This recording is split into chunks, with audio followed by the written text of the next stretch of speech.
మేము కృషి చేస్తున్నాము. వచ్చేస్తాడు, త్వరగానే బయటికి వస్తాడు. కానీ ఇలాంటి అక్రమమైనటువంటి అరెస్టులు ఆపాలి. ఇంకా ఇలాంటి విషయాల మీద ఎవరైనా గొంతెత్తి ఇప్పుడు నాలాంటి వాళ్ళు మాట్లాడుతుంటే మాకు కూడా నోటీసులు పంపించే ప్రయత్నం చేస్తున్నారు. మమ్మల్ని కూడా అరెస్ట్ చేయాలన్న ఆలోచనలో ఉన్నారని మాకు అర్థమవుతుంది.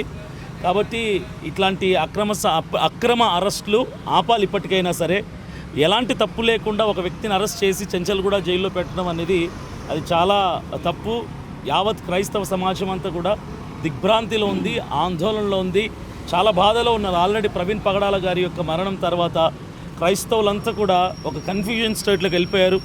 ఎందుకు ఇలా జరిగిందని అందులో నుంచి ఒక సొల్యూషన్ రాకముందే, అందులో నుంచి ఒక ఆన్సర్ దొరకకముందే మరలా ఇంకొక సేవకుడిని తెలంగాణ ఖమ్మం నుంచి అజయ్ బాబుని పాస్టర్ని తీసుకెళ్ళి మళ్ళా ఈ రీతిగా అరెస్ట్ చేసి లోపల పెట్టారు.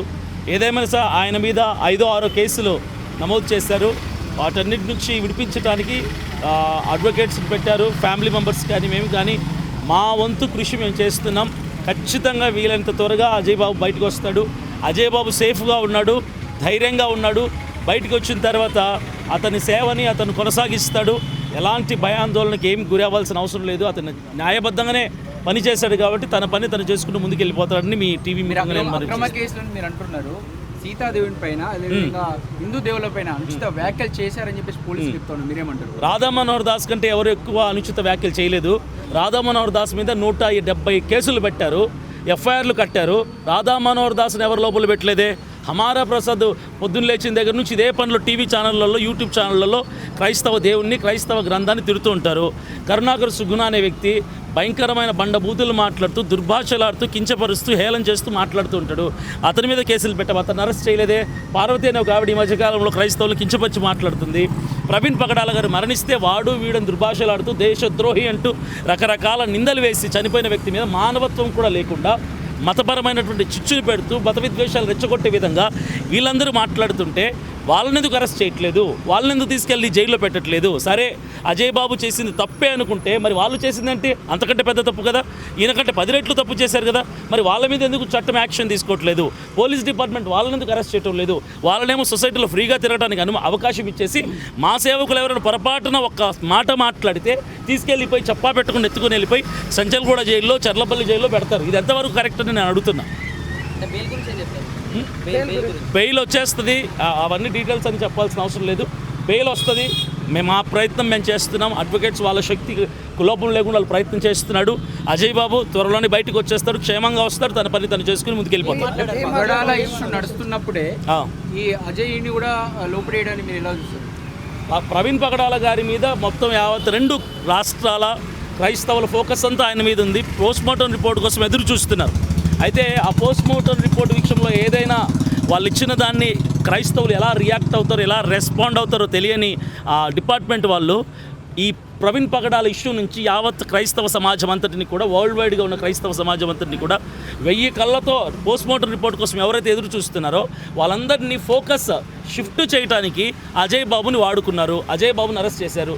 ఈరోజు 2 రాష్ట్రాల తెలుగు ప్రజల క్రైస్తవులందరూ కూడా ప్రవీణ్ పగడాల కోసం మాట్లాడట్లా, అజయ్ బాబు కోసం మాట్లాడుతున్నారు. పోస్ట్మార్టం రిపోర్ట్ కోసం మాట్లాడటంలా అజయ్ బాబు జైలు నుంచి ఎప్పుడు బయటకు వస్తాడు, ఎప్పుడు బెయిల్ వస్తుంది, ఎప్పుడు బయటకు వస్తాడని వీటి కోసం మాట్లాడదు. ఇదంతా కూడా చాలా కుట్రపూరితమైనటువంటి ఆలోచన. చాలా టెక్నికల్గా ప్రయత్నం చేశారు. వాళ్ళు అనుకున్నట్టుగానే సక్సెస్ అయ్యారు. ఈరోజు ప్రవీణ్ పగడాల గారిని మర్చిపోయారు. అడగండి. ఇప్పుడు కేసు జరుగుతుంది. విషయంలో పగడాల విషయంలో చాలా గట్టిగా వాదించినటువంటి వ్యక్తి అజయ్. అవును. సో నాకు కూడా థ్రెట్ ఉందని కూడా చెప్పారు. అవును, చెప్పాడు. ఆ విషయాన్ని దాచేందుకే ఈయన ఇప్పుడు జైల్లో వేశారనుకోవచ్చా? ఏ విషయాన్ని దాచినందుకు? పగడాల ఇష్యూ బయటకు తీసుకొస్తున్నందుకు, అది ఒకవేళ మర్డర్ అని చెప్పేసి పదే చెప్తున్నందుకు లోపలేస్తున్నారు అనుకోవచ్చా? ఛాన్స్ లేదు. అలా పదే చెప్పాలి అజయ్ బాబు ప్రతిసారి ఇది అత్తేనే ముమ్మాటిని కట్టిగానని చెప్పారు. సరే ఒకటి చెప్తాను.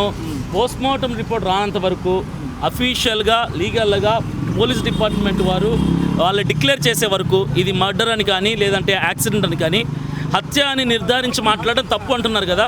అలాగే యాక్సిడెంట్ నిర్ధారించడం కూడా తప్పే కదా. మరి హమారా ప్రసాద్, హమారా ప్రసాద్, కరుణాకర్ సుగుణ వీళ్ళందరూ కూడా ఇది యాక్సిడెంటే అని బల్లగుద్దు చెప్తారు. మరి వాళ్ళని ఎందుకు అరెస్ట్ చేయట్లేదు? ఇతను మర్డర్ అంటే ఇతను అరెస్ట్ చేస్తారా? వాళ్ళు యాక్సిడెంట్ వాళ్ళని అరెస్ట్ చేయరా? యాక్సిడెంట్ అని చెప్పకూడదు, మర్డర్ అని చెప్పకూడదు. ఇది అనుమానాస్పద వృత్తి, మాకు అనుమానాలు ఉన్నాయి, మాకు సమాధానం కావాలని చెప్పాలి. మరి కన్ఫామ్గా ఎవరైతే మాట్లాడతారో యాక్సిడెంట్ అయినా మర్డర్ అయినా ఇరుపక్షాల వారిని అరెస్ట్ చేయాలి కదా. ఎందుకు క్రైస్తవుని పాస్టర్ని అరెస్ట్ చేస్తారు? కరెక్ట్ కాదు. ప్రభుత్వం కూడా పక్షపాత ధోరణి చూపిస్తుంది. ఇటు క్రైస్తవుల మీద ఒక రకంగా వాళ్ళు వ్యవహరిస్తున్నారు, హైందవుల మీద ఒక రకంగా వ్యవహరిస్తున్నారు. నేను ధైర్యంగా ఉన్నాను, క్రైస్తవులందరూ ధైర్యంగా ఉన్నామని చెప్పు. నేను బయటకు వచ్చేస్తాను. బయటకు వచ్చిన తర్వాత నా పని నేను ఇంతవరకు ఎలా చేశానో ఆ పని నేను చేసుకుంటూ వెళ్ళిపోతాను. నేను ఎక్కడ భయపడలేదు. మనకు అతను ఒకటి చెప్పాడు, ఇది మనకు కొత్త కాదు. మన పూర్వీకులు పాస్టర్లందరూ కూడా ప్రాణాలు ఇచ్చారు, జైల్లోకి వెళ్ళారు, చచ్చిపోయారు, చంపబడ్డారు. మనకేం కొత్త కాదు. బైబిల్ పట్టుకున్న రోజే మనం డిసైడ్ అయిపోయాం. అన్నీ తెలుసు మనకు. జైల్లో పెడతారని తెలుసు, కొడతారని తెలుసు, చంపుతారని తెలుసు. కానీ వీటేటికి మేము భయపడము. మన తప్పు లేనంత వరకు మనం భయపడము. క్రైస్తవులు ధైర్యంగా ఉండమని చెప్పు. నేను త్వరగా బయటకు వచ్చేస్తున్నా అని చెప్పాడు. లేదు, లోపల పోలీసులు ఏమి ఇబ్బంది పెట్టలేదు. స్టార్టింగ్ ఇబ్బంది అంటే ఒకే విషయంలో ఇబ్బంది పెట్టారు. ఆయన హెయిర్ కట్ చేయడాన్ని బట్టి ఆయన చాలా ఇన్సల్ట్గా అవమానంగా ఫీల్ అయ్యాడు. అది తప్ప నుంచి ఇంకేం ఇబ్బంది పెట్టలేదు. స్టార్టింగ్ 3 రోజులు మాత్రం అతనికి ఇచ్చిన డ్రెస్సెస్ కానీ క్యాంటీన్ కోసం కట్టిన డబ్బులు కానీ అతనికి అందజేయలేదు. కానీ ఇప్పుడైతే బట్టలు అందిస్తున్నారు, డబ్బులు అందిస్తున్నారు.